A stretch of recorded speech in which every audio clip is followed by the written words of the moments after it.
But now with the changing landscape of, this country and the importance, what I think is of global investing, and the hot topic being BRICS or BRICS Plus, can you share a little bit about your knowledge as it relates to BRICS, what it is?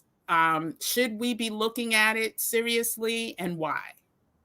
And let me just clarify, the S in BRICS is South Africa. So she is definitely someone who can speak to this. Okay. Yes.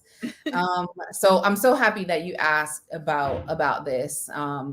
And it's so interesting because I'm just a researcher. I enjoy research, and I studied economics in university, and always wanted to call myself an economist, but I really only saw old white men doing that or being called that.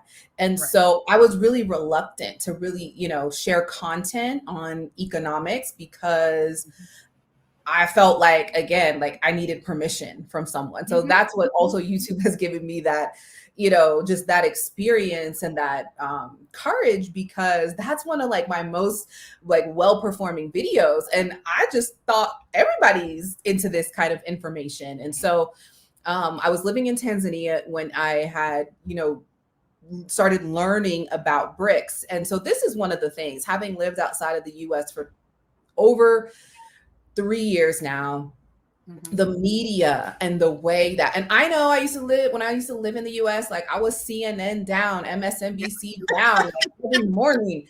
And when I would hear the Republicans talk about the media, and I'm like, realistically, the way that the American media reports on itself and the affairs of the geopolitical environment, foreign countries, is completely outrageous. It is so manipulative.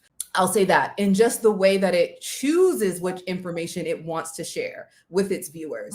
And so living abroad and getting different media from different parts of the world in these huge developing countries has transformed how I perceive everything, specifically being in this global economy. And just like you said, Kim, like international investing and the importance of it.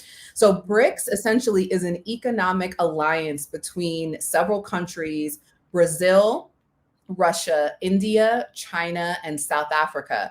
2023, they announced that they were bringing in new countries into that conglomerate, which included Iran, Saudi Arabia, United Arab Emirates, Ethiopia, Egypt, and Argentina.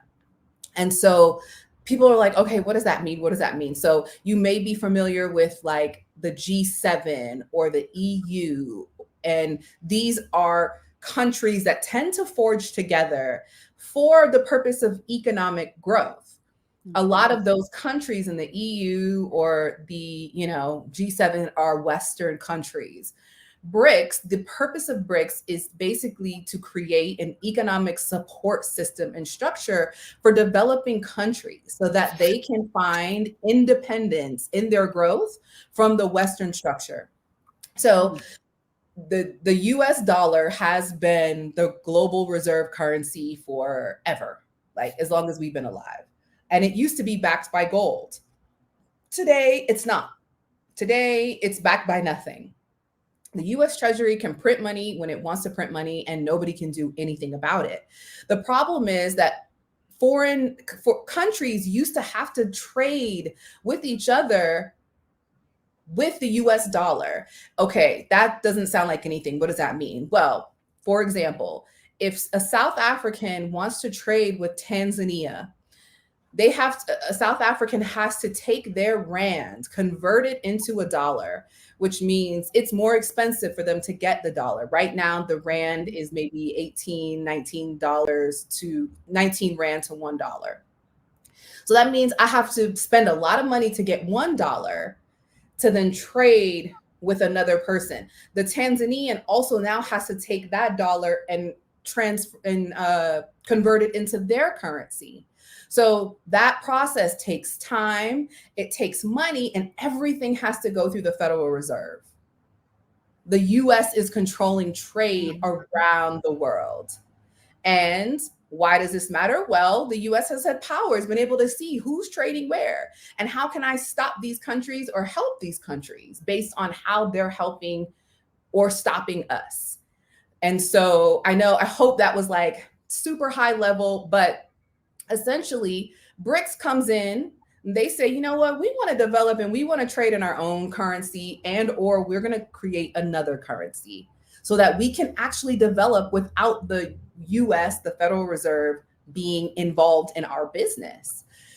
And so the reason why we should care is because countries are growing rapidly and they're figuring it out, and they're starting to create alliances and allegiances with each other. So this isn't just an economic alliance. Now, they don't publicly communicate the things that are under the table, right? But you best believe where the money is, you know what I'm saying, the muscle is, right? Yes. Also. And these countries are also allowing workers to move and travel visa free and explore and create other business opportunities, right? So it's not just an economic alliance. It's essentially just like a banding of saying, we want to get past what we've been having to go through for centuries. And now we want our own thing. And so, yeah, what does that mean? I don't really know. I am not, I'm not an analyst. I'm not an economic analyst. I'm not studying the markets. I'm not in here seeing what's happening, what's what. But I will say that as we see the veil being pulled back, the curtain being pulled back on the US and how they play globally, countries are saying they don't want it no more. And that's going to affect US companies, US banks, US markets. Who knows how long that's going to be? Who knows what the, dollar is going to do?